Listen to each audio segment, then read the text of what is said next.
DPs control everything that affects what a camera is able to capture, like composition, exposure, lighting, and camera movements. But when they introduce lighting, they have to control how much of that comes into the lens for two major reasons. So DPs came up with this nifty solution of adding flags on top of their lenses, and as time went on, they started to change shape to the solution that we have today. The matte box. The cool looking thing in front of all our favorite DPs cameras.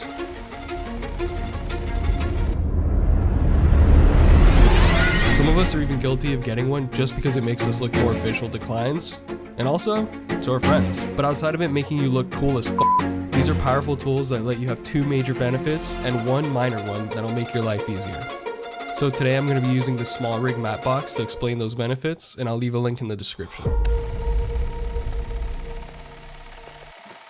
Before we had these beautiful matte boxes, DPs used to add French flags on top of their lenses to be able to cut out lens flares and glare to keep contrast. When a lens flares, it makes the image lose a ton of contrast, so those little flags you see on the top and sides lets the DP control how much light comes in to keep that contrast. The matte box that I have only has a top flap, so it's really good for cutting light that's coming from above. Other matte boxes have flags on the sides to give you even more control of any pesky, unwanted light. But if you're a J.J. Abrams fan, then maybe a matte box isn't for you. There are times when I'm working on a shot, I think, oh, this would be really cool. There's a lens flip. Matte boxes are dual purpose. Not only do they help you eliminate glare and ghosting, but they're also made to use NDs or effect filters. This lets you control your exposure and use cool effects if you want on your shoots, with the added benefit of controlling light spill. There's a ton of different effect filters, but the most common ones are diffusion filters. These filters give a glow in your highlights and soften skin texture, especially on digital sensors. This small rig matte box has a magnetic mount that comes with a 2 to 5 stop VND and a slot for a 4x5 filter.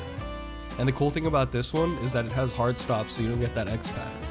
But as you climb up your career, or the price tier, you're more than likely going to be using 4x5 filters instead because they let you use multiple filters through filter trays. This allows DPs to use diopters, but let's just say, diopters are expensive as hell.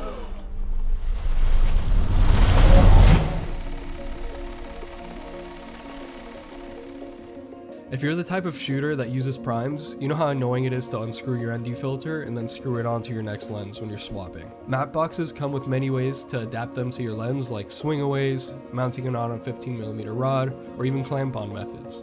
For example, this one has an adjustable clamp design with 3-point locking system, so you just simply squeeze it to the front of your lens and you're ready to go. You can see how easy this makes it when you're swapping from lens to lens. So the next time you watch some BTS of your favorite DPs, you'll know why they have that cool looking box in front of their lens.